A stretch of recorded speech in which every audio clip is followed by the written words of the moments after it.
নমস্কাৰ। ৰামপ্ৰসাদ ৰাভাৰ এটি সুন্দৰ কবিতা আবৃত্তি কৰিবলৈ প্ৰয়াস কৰিছোঁ।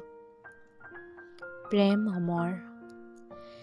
কাৰোবাক ভাল পাওঁ বুলিতো ভাল পাব নোৱাৰি, কাৰোবাক প্ৰেম কৰোঁ বুলিতো প্ৰেম কৰিব নোৱাৰি, কাৰোবাক হৃদয় দিওঁ বুলিও হৃদয়খন দিব নোৱাৰি।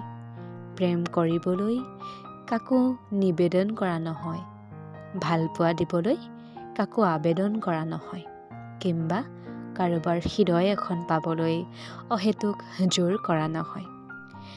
প্ৰেম ভালপোৱাত এইবোৰ একেবাৰে নচলে। প্ৰেম ভালপোৱাত কোনো আবেদন নাখাটে, প্ৰেম ভালপোৱাই কোনো নিবেদন নুশুনে, এইবোৰ বৰ সংবেদনশীল। প্ৰেম ভালপোৱা নিজে নিজেই হৈ যায়, যদিহে ইখন হৃদয়ে সিখন হৃদয়ক বুজি পায়। প্ৰেমৰ অংকুৰবোৰে গজালি মেলি ঠন ধৰি উঠে, অজানিতে অযাচিতভাৱে গোপনে গোপনে নিৰলে।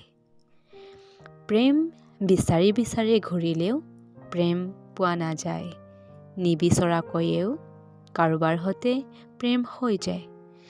এয়াইতো প্ৰেম, যাৰ কোনো আৱৰণ নাথাকে, এয়াইতো প্ৰেম, যাৰ কোনো সীমনা নাথাকে, এয়াইতো প্ৰেম, যাৰ কোনো সময় নাথাকে, এয়াইতো প্ৰেম, যাৰ কোনো শেষ নাথাকে।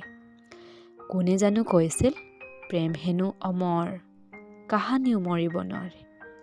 তুমিওতো নিশ্চয় শুনিছিলা চাগে। তেন্তে তোমাৰ প্ৰেম আৰু মোৰ প্ৰেমে মিলি প্ৰেমক অমৰ কৰি ৰাখিলে ক্ষতি কি?